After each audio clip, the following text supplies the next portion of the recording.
I remember neighbors talking about when the river used to come down orange, how it used to get cleaned on its own and then come back orange again. Nearly 2 centuries of mining have come at a cost for the historic Colorado town of Leadville. Although its river now runs clear and is a sought-after destination for recreation, piles of old mine waste still pollute the soil and water.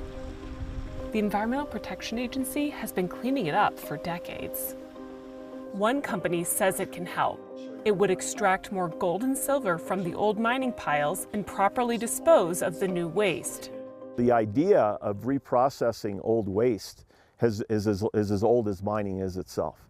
And these dumps have been processed and reprocessed since probably 1910, 1920. Today, we're coming back to these. They have value, and more importantly, they need to be cleaned up.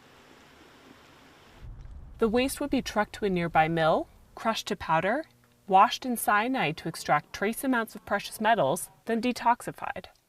That material is placed in a lined facility to prevent metals, any other kind of metals, or any other deleterious materials from leaching into the environment. I think that's my biggest issue right now, is that realistically, how well can they really prevent this from happening? I have a 14-year-old, a 10-year-old, and a 6-year-old. So definitely creates for me a concern of their generations, how that's going to affect them and their children and so on. Backers say the Leadville proposal would speed cleanup work that's languished for decades. They speak of a circular economy for mining, where leftovers get repurposed and virgin land is protected. Yet for some residents, reviving the city's depressed mining industry and stirring up waste piles brings them back to a polluted past they don't want to revisit.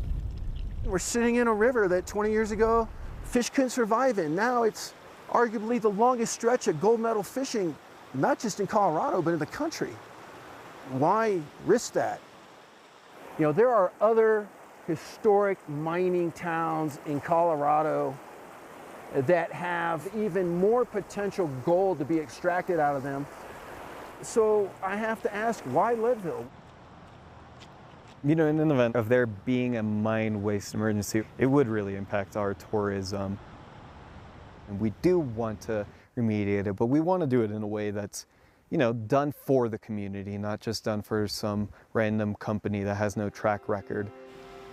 Experts have cautiously embraced private investment to speed mine cleanup, convincing communities that investors can prioritize both public health and profit.